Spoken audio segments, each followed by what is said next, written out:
আমাদের মোবাইল ফোনে কিছু নেই, তারপরও মেমোরি ফুল দেখাচ্ছে, ডকুমেন্ট ভিডিও অডিও কিছু নেই, তারপরও দেখাচ্ছে মোবাইলটি হ্যাং কাজ করছে এবং আমাদের সেট মেমোরিটি ফুল হয়ে আছে। এই সমাধান কিভাবে করবেন এই ভিডিওটি দেখাবো বাই দ্য ওয়ে। তাই আপনাদেরকে বলবো যে এখনও যারা আমাদের এই চ্যানেলে প্রথমবারের মতন আসছেন, অবশ্যই রিকোয়েস্ট থাকবে যে এই রকম ভিডিও ইম্পর্টেন্ট কোনো তথ্য জানার জন্য টেক রিলেটেড অবশ্যই আমাদের চ্যানেলটি সাবস্ক্রাইব করে অল নোটিফিকেশন অন করে রান, তাহলে সবার প্রথম আপনি দেখতে পারবেন। অলরাইট, এই প্রসেসটি করার জন্য অবশ্যই আপনার মোবাইলে ফাইলটি ওপেন করে নিন, আপনার মেমোরির যে ফাইলটি আছে সেই ফাইলটি ওপেন করে নিন। তারপরে এখানে আপনার অবশ্যই সেট মেমোরিটি, আমার সেট মেমোরিটি ওপেন করে নিন, কারণ আমাদের এখন মোবাইল ফোনে সেট মেমোরি ব্যবহার করি। আর এই সমস্যাটা দেখুন, আমার এখানে অনেকগুলো ফোল্ডার, জাস্ট এই ফোল্ডারে একটা কিছু নেই, তারপরও আমার এখানে ফুল দেখাচ্ছে। এই জন্য আপনার স্টোরির উপরে টাচ করে দিন।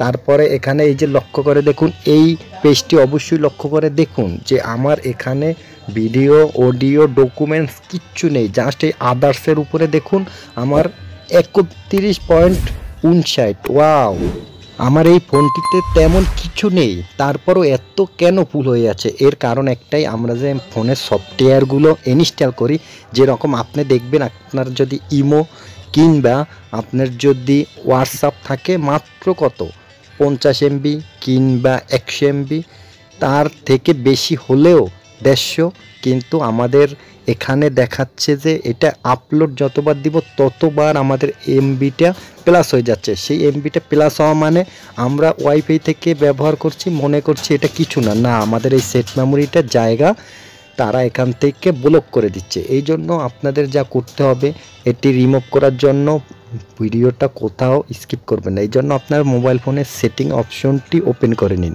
হ্যাঁ বন্ধুরা, ভিডিওটা কোথাও স্কিপ করবেন না, ইম্পর্টেন্ট বিষয়টা অবশ্যই এই বিষয়টা সবার জানা দরকার।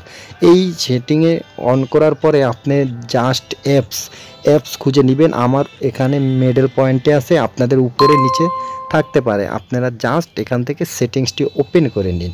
ওপেন করার পরে এই যে দেখুন এখানে আমার 128টি এই মোবাইল ফোনে সফটওয়্যার, সেটি আমি ডাউনলোড করছি এবং এই ডিভাইসে সহ 128টি। এখন আমি আপনাদের দেখাচ্ছি, এই যে দেখুন মেটা স্টুডিও নামের এই যে অ্যাপ্লিকেশনটা, এইটা মাত্র 150 MB, এটা 150 MBটা হয়েছে 500 প্লাস।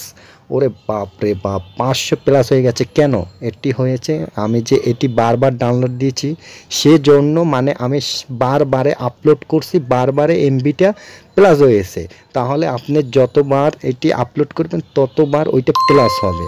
এখন আপনাদেরকে দেখাচ্ছি, এই যে দেখুন একটা ক্যাপকাট। ও হ্যাঁ, আর একটা কথা মনে রাখতে হবে ফ্রেন্ডস, যে এডিটিং সফটওয়্যার যেরকম ক্যাপকাট, কাইনমাস্টার, এই সফটওয়্যারগুলো বেশি জায়গা খায়। কেননা আপনি যে এখানে ডাউনলোড দিয়ে এডিটিং করে আপনি এটি ট্রান্সলেট করবেন, কিন্তু এই জায়গাটি তারা আপনার সেট মেমোরি থেকে খেয়ে ফেলে। তাই এটি দেখুন, এই যে 2.5 অর্থাৎ এটি প্রায় 2.5 জিবির মতো জায়গা খেয়েছে। তাই আমি এটি রিফ্রেশ করে নিব। আপনারা এটি ক্যাশ ডাটা স্টোরের উপরে টাচ দিয়ে ক্যাশ ডাটা রিমুভ করে নেবেন। তারপরে আমি এটি দেখুন, এই নিচে লক্ষ্য করে এখন মাত্র 500 MB আছে। এটি যদি আপনারা এখান থেকে ডাইরেক্ট ইনস্টল করে দেন, আনইনস্টল করে আবার ইনস্টল করেন, তাহলে আপনার এটি যে এমবিটা থাকবে সেটাই আপনার এখানে জায়গা খাবে। অর্থাৎ আপনি এরকম রিফ্রেশ না করলেও আপনি ডাইরেক্ট আনইনস্টল করে আবার নতুন করে ইনস্টল করে দেন, তাহলে আপনার মোবাইলে যত আদার্স যেগুলো আছে এমবি সেগুলো চলে যাবে। এই জন্য আমি আপনাদের সাজেস্ট করব যে আপনাদের মোবাইল ফোনটা বছরে একবার হলেও রিস্টার্ট করে নেবেন। কেননা রিস্টার্ট করলে অনেক সফটওয়্যার, অনেক ভাইরাস একসাথে রিমুভ হয়ে যায়। রিস্টার্ট করার আগে অবশ্যই আপনাদের খেয়াল রাখতে হবে আপনার সেট মেমোরিতে যদি কিছু থাকে সেগুলো অবশ্যই ট্রান্সলেট করে মেমোরিতে নিয়ে যেতে হবে বা পেনড্রাইভে। তারপরে ফোনের নাম্বার সেভ করা, সিম ছাড়া সেগুলো ডিলিট হয়ে যাবে। সেজন্য এগুলো আপনার সিমে সেভ করে নেবেন, আর আপনার ফোন মেমোরিতে যে ডকুমেন্টসগুলো সেগুলো ট্রান্সলেট করে পেনড্রাইভে নিয়ে যাবেন। ধন্যবাদ। আর কিভাবে আপনি রিস্টার্ট করবেন সে বিষয়ে আমার ভিডিও আপলোড করা আছে, ভিডিওটা দেখে নেবেন।